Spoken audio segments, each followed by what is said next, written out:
성령과 불침례자로 오신 예수님. 네, 성령과 불침례자로 오신 예수님. 사랑해 주님 감사합니다. 오늘도 성령 충만한 예배로 우리를 부르시고 영광 받으시기에 합당하신 우리 주님을 높여드리며 아멘. 예수님의 이름으로 기도하옵나이다. 아멘. 아멘. 오늘 본문에서 침례 요한은요, 크게 세 가지 설교를 했습니다. 첫째는 죄에 대한 책망의 설교와 두 번째는 회개와 열매로 변화된 삶을 대해서 설교했고, 세 번째는 메시아가 도래할 것이다 라는 설교를 했습니다. 그래서 오늘 본문에 보면 7절에 보면 요한은 세례 받으러 나오는 자들을 향하여 책망하지요. 뭐라고 책망합니까? 독사의 자식들아, 하나님의 진노를 피할 수 있다고 생각하냐?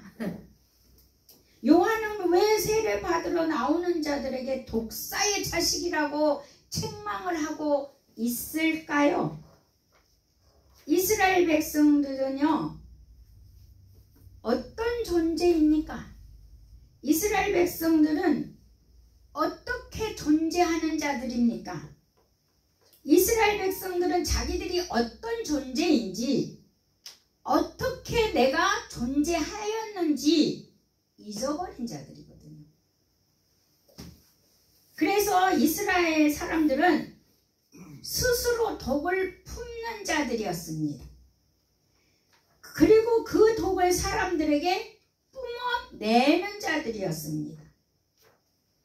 그래서 그 독으로 스스로 뿜어내어서 죽게 하고, 사람들을 내게 뿜어 병들어 죽게 하는 이런 자들이었기 때문에 독사의 자식들아, 독을 품고 너도 죽고 남도 죽이는구나, 독을 품어내면서.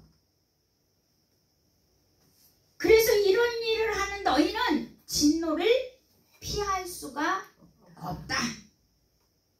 우리가 들어도 합당하죠. 세례 요한은, 우리는 세례를 받으러 오면은 얼씨구 좋다 받아들일 것 같은데, 세례 요한은 책망을 하고 있는 거죠. 그러면서 8절에 보니까 요한은 회개라, 회개라 그렇게 얘기하고 있습니다. 왜 이들에게 회개하라고 하느냐? 자, 8절, 그러므로 회개에 합당한 열매를 맺고 속으로 아브라함이 우리 조상이라 말하지 말라. 내가 너희에게 이르노니 하나님이 능히 와 이 돌들도 아브라함의 자손이 되게 하시리라. 이 요한은 스스로 선민 백성이라고 하는 경건한 조상을 두었고, 아브라함의 후손이라고 그러고, 자기들은 할례를 받았고 조상들에게 의로움이 있고 자기는 특별한 존재이니 구원받는 자들이라는 교만을 갖고 있다는 거죠. 여러분, 기독교는 조상 잘 됐다고, 잘 돈다고 된 겁니까? 내가 뭐 할례 의식이 행했다고 내가 뭐 구원받습니까? 아닙니다. 기독교는 각자 개인의 믿음의 고백을 통해서 구원받습니다. 어떤 환경이나 어떤 조건이 우리에게 구원을 주는 게 아니죠. 그래서 오늘 누구 공로 때문에, 어떤 사람 때문에, 너희들은 조상 때문에 구원받는 게 아니야. 그리고 세례 요한이 책망을 하는 거죠. 그래서 너희는 회개 열매와 변화가 없다면 안 된다는 거예요. 요한이 말하는 회개 열매와 변화, 오늘날 예수님이 오신 후에도 이 말씀이 유효합니까? 안 합니까? 유효합니다. 근데 만약에 너희가 회개와 열매의 변화가 없다면, 이미 9절에 보니까 하나님 도끼가 나무 뿌리에 있다고 합니다. 자, 9절. 9절 시작. 이미 도끼가 나무 뿌리에 놓였으니 좋은 열매 맺지 아니하는 나무마다 찢겨 불에 던지리라. 여러분, 회개하고 열매가 없고 변화가 없다면 이미 그 나무 뿌리에는 도끼가 놓여 있다는 것입니다. 이 말은 무엇입니까? 곧 심판이 있다는 것입니다.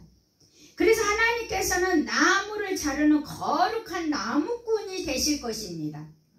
또 아직 찍히지 않았다면 경각심을 가지라는 것이지요. 세례 요한은 이런 책망을 하고 있는 겁니다. 세례 요한은.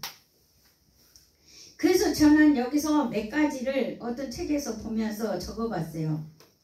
우뚝 솟아있는 교만한 나무, 당당하게 서있는 지도자 나무, 병들어 있는 나무, 좋은 열매를 맺고 있는 나무, 나쁜 열매를 맺고 있는 나무, 아예 열매가 없는 나무.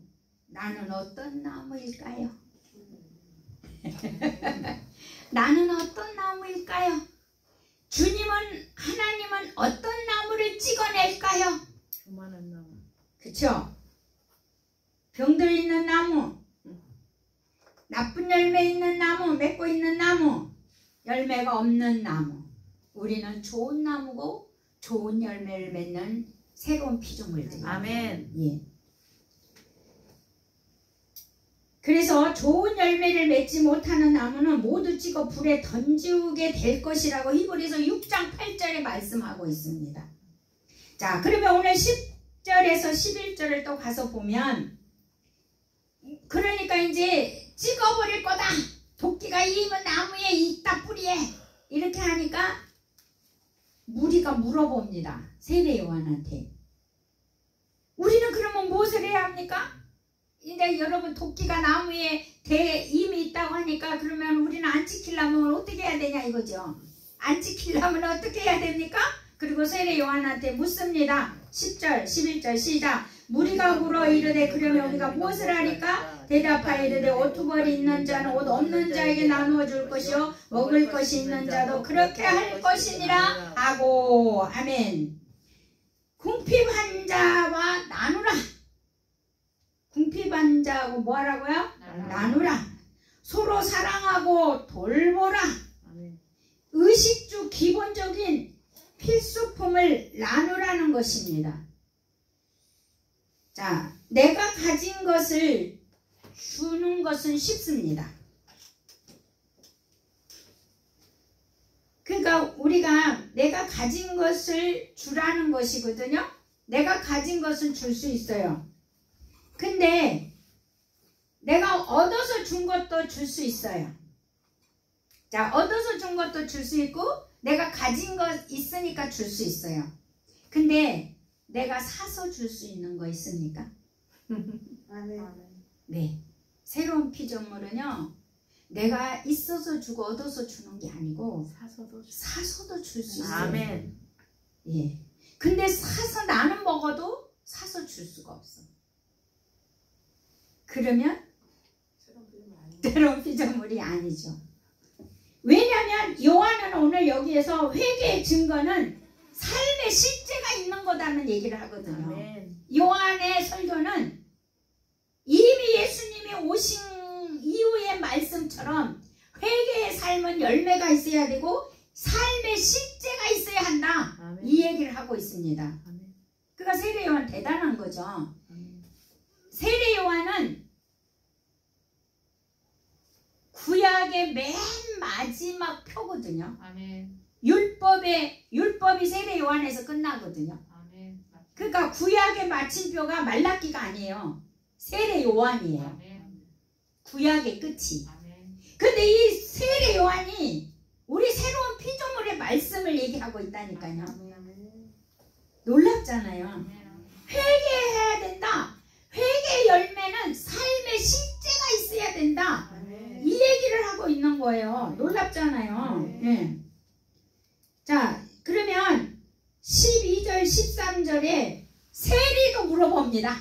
무리도 물어보고 세리도 물어봅니다. 이제 자, 12절 13절 시작. 세리들도 세례 받고자 와서 이르되 선생이여 우리는 무엇을 하리까 하매 이르되 부과된 것 외에는 거두지 말라 하고. 여러분 이 당시의 세리들은 어떤 사람들이었을까요? 죄인이라 불리고요 멸시천대 받는 자들이었어요. 왜 그러냐면 자신들의 권리를 남용해가지고 백성을 속이고 세금을 거두었거든요. 그러니까는 하나님하고 반대예요, 반대가 아니에요? 반대죠. 그러니까 세례 요한이 너희 권리를 남용하지 말아라.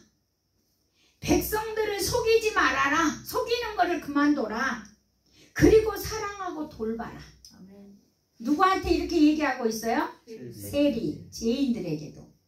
죄인에게 이렇게 얘기하고 있습니다. 근데 우리 새로운 피조물의 새 사람들은 이 명령을 듣고 하는 자가 아니라 이미 우리 안에는 이거를 할 수 있는 은혜가 있는 사람, 생명이 있는 사람들이에요. 예. 그러니까는 또 그 옆에서 보고 있던 군인도 묻습니다. 군인들도 묻습니다. 자, 14절 시작. 군인들도 물어 이르되 우리는 무엇을 하니까 했네. 이르되 사람에게서 강탈하지 말며 거짓으로 고발하지 말고 받은 것 줄로 족한 줄로 알아. 금료를 족한 줄로 알아. 그러니까 존경받고 사랑하며 정직하고 진실하게 불평 없이 책임감을 갖고 살아라 이 말이거든요. 자, 이거 우리 새로운 피조물 말도 틀려요.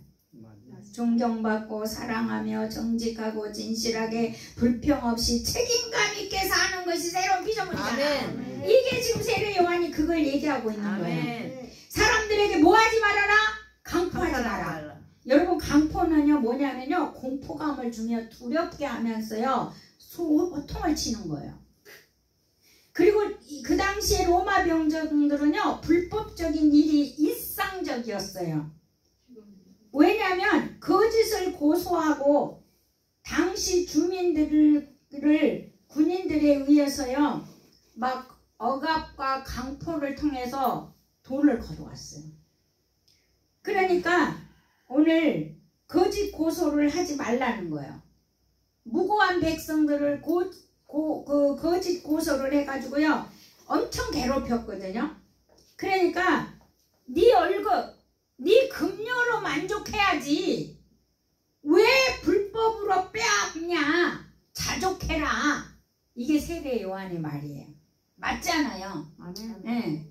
그 군인이 월급 받은 걸로 그걸 자족해야지.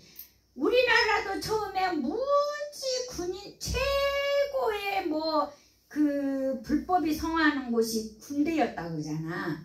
그 다음에 선생이고요. 근데 그 불법을 행하지 말라.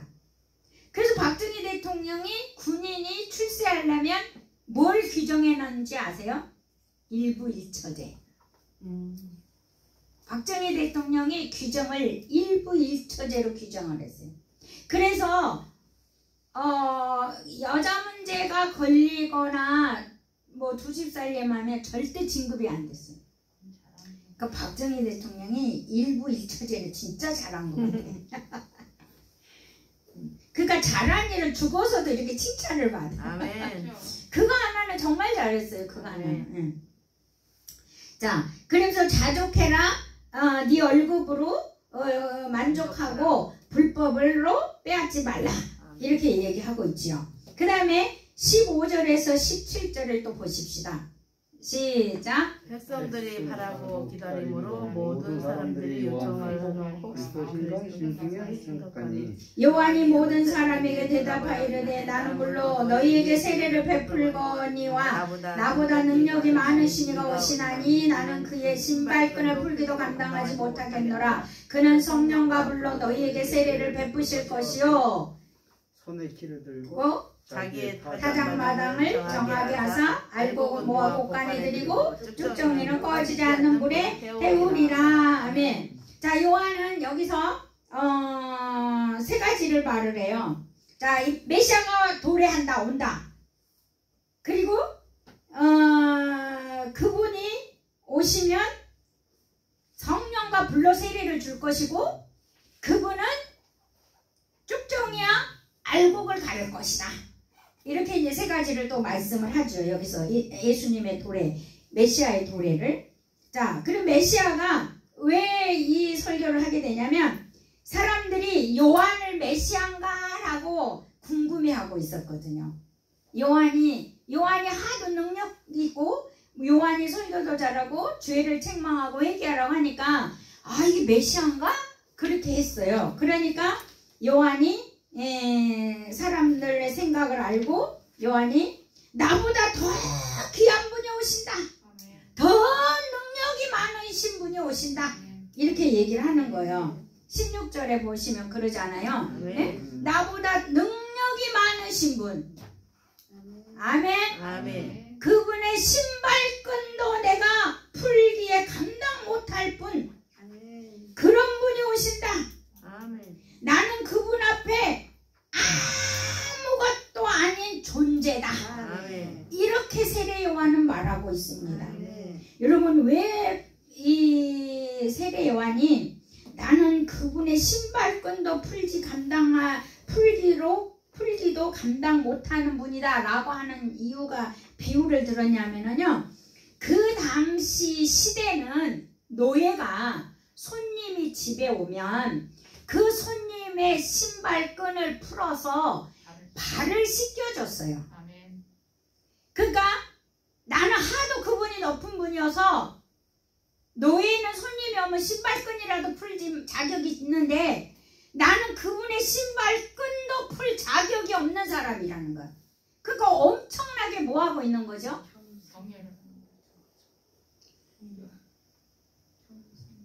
뭐하고 있어요?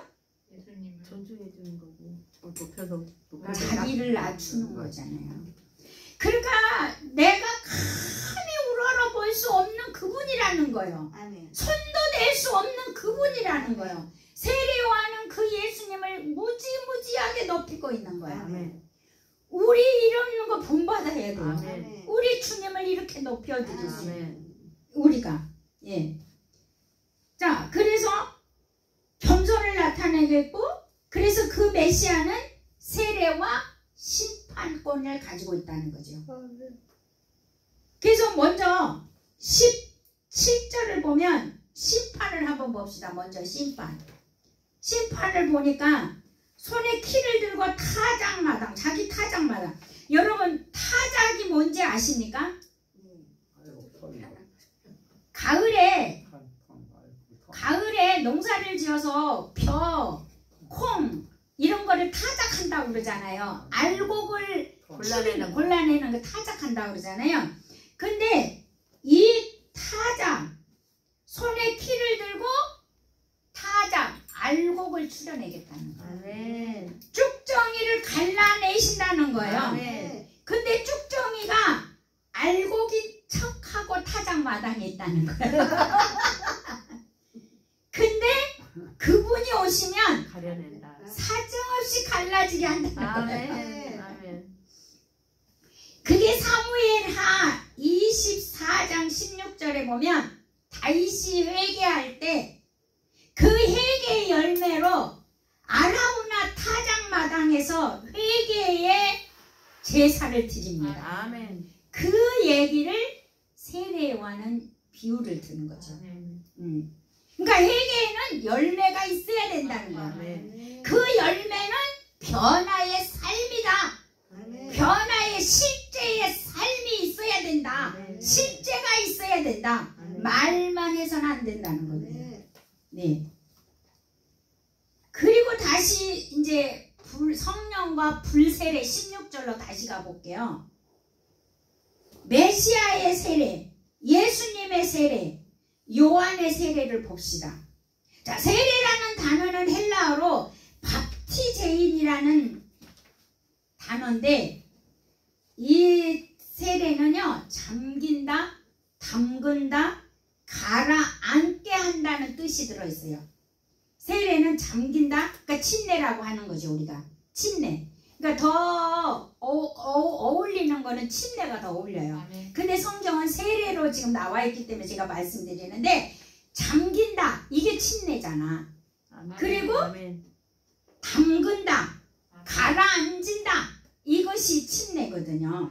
자, 그래서 예수님은 성령과 불로 세례를 주시고, 요한의 세례는 예수님에 대한 준비이며 예수님께서 베푸실 영적 세례의 상징. 아멘. 그러니까 세례 요한에는 물세례인데 예수님에 대한 준비로 영적 세례의 상징으로 세례를 베풀고 있는 거예요. 아멘. 아멘. 물세례가. 아멘. 그러면 요한의 물세례는 뭐냐면 모든 죄에서 씻겨짐과 헌신을 상징합니다. 자, 요한의 세례는 뭔 세례죠? 물세례. 물세례는 씻겨짐과 헌신을 상징하는 세례예요. 아멘. 그러니까 우리가 씻겨지고 헌신만 있으면 안 돼. 우리는 과거의 새로운 피조물이 아닐 때는 씻겨지고 헌신이 이게 두 가지가 강조됐었어요. 아멘. 과거에 우리가 새로운 피조물 전에는. 아멘. 죄에서 씻어졌으니까 너 충성해라. 죄에서 해방됐으니 충성해라 였거든요. 근데 예수님의 세례는 영적 세례이고 이중 세례입니다. 이중 세례. 자, 인간은 육적이고 물질적이지만 그리스도에 의해서 성령으로 세례를 받으면 영적인 자가 됩니다. 아멘. 그리고 불로 세례를 주시는데 이 불은 비추고 따뜻하게 하고 녹이고 태우고 완전히 소멸시키는 거예요. 아멘. 이것이 불세례예요. 아멘. 그러니까 성령 세례는 우리의 물질적이지만은 성령으로 우리 안에 오셔서 모든 것을 점령하실 뿐만 아니라 불로 싹 태워버린다는 거죠. 아멘. 예, 이것이 예수님이 오시는 성령과 불세례예요. 아멘. 그래서 이중으로 세례가 이루어진 거죠. 아멘. 그러면 물세례와 불세례의 차이점, 세례 요한의 세례와 예수님이 오셔서 하는 이 불세례의 차이점은 여러분 외적인 세례와 내적인 세례로 차이점이 됩니다. 자, 세례 요한은 물로 씻겨지기만 했잖아요. 그렇죠? 그런데 예수 단지 겉만 깨끗이 씻어졌지만 불세례는 우리 우리 마음을 완전히 정결하게 만들어버려요. 아멘. 우리 안에를 다 깨끗이 씻어버리고 아멘. 태워버리고 소멸시키고 파괴시키고 다 없애져버리고 아멘. 새롭게 한 거예요. 아멘. 이것이 불세례입니다. 아멘. 예. 그러니까 예수님께서는요 사람을요 옛사람으로부터 분리를 시켜서 그분의 성령의 불로 안을 완전히 정화시켜버렸다는 거지. 아멘. 그러니까 우리는 딴 사람이 돼버린 거야. 아멘. 그러니까 과거에 예수 믿기 전 사람과 내가 새로운 피조물이 돼버린 사람은요 완전 딴 사람이라는 거예요. 딴 사람. 아멘. 예, 다른 사람인 거예요. 그러니까 예전에 내 모습을 갖다가 살려고 아예 하지 마세요. 아멘. 이건 새로운 피조물로 살아가야 되거든요. 아멘. 성령이 우리 안에 점령을 하시고 점령하시고 불로 싹 태워가지고 우리를 새 사람으로 딱 만들었다 이 말이에요. 아멘. 그러니까 요한의 세례는 씻겨서 충성해라 이거였는데 우리는 지금 뭐예요? 성령이 점령하셔서 우리를 딱 깨끗하게 해버렸다는 거죠. 아멘. 속을. 그지만 세례 요한의 세례는 겉만 씻었다는 거예요.